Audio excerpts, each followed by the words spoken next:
دغه د مشرکین مکه خال بیانې داغي رسمونه ډېر غلط رسمونه د مشرکین یو رسم خو د مشرکین دا چې کم فصل به وشو کم ساروي به چا کر ډیر شو نو د هغې نه به برخې مقرر کړي نو یوه برخه به د الله مقرر کړه یو به د خپلو بوتانو مقرر کړه چې دا د بوتانو ده نو د الله برخه به په غریبانانو باندې تقسیم کړه او د بوتانو هغه برخه به د بوتانو چې کوم منجورانو او د چا به چې دغې بوتانو خدمت کو هغې له به یې ورکړه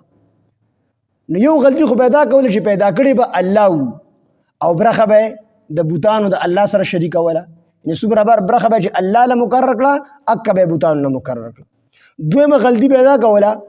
چې کو په غلطۍ به د الله برخه زیاته شوه نو هغه به د فورا راواغسته د بوتانو برخه کې به یې واچوله او که چېرې د الله برخه په غلطۍ کمه شوه د الله د برخې نه به بوتانو ته به غلطۍ زیاته واچوله نو مړه الله چې بېنیازه ذات دی نو الله په دې برخه باندې څه کړي هغه غني دی هغه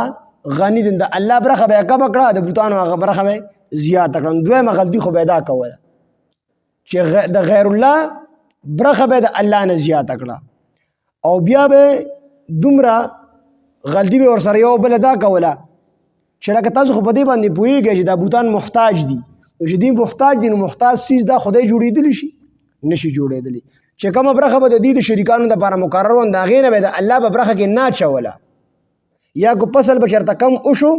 د بوتانو برخه به یې پوره کړه د الله برخه به یې کمه کړه دوی به چې کوم په خپلو ګمان کې مقرر کړی وه نو فلا یصلو نه به رسېده الی الله الله ته وما کان او هغه چې مقرر به وه دوی به مقرر کړی وه لله خاص د الله دپاره نو فهو نو هغه به رسېده فهو هغه یصلو به رسېدله الی شرکائهم د دې شریکانو ته یعنې کو د الله د برخې نه به په غلطۍ باندې د بوتانو برخې ته لاړه نو هغه به یې پرېښوده بس وي د الله دا کمه پوره ده الله غني دی الله په برخه باندې څه کوي او که د بوتانو هغې نه به د الله هغې ته راله د الله برخه به زیاته شو دوی به چې په خپل ګمان کې کومه برخه مقرر کړې وه نو هغه به زر راواغستلی بوتان محتاج دي او الله غني دی الله محتاج نه دی نو د الله د برخې نه به هغه به بوتانو ته اچوله خو چې کومه به د بوتانو برخه وه د هغې نه به الله ته د الله د هغې برخې ته نه اچوله دا کومه فیصله چې دوی کوي نو دا فیصله غلطه فیصله کوي چې ړومبی خو دا چې د الله سره څوک شریک نشته دی دی پیدا کړي په خپله یوازې الله دی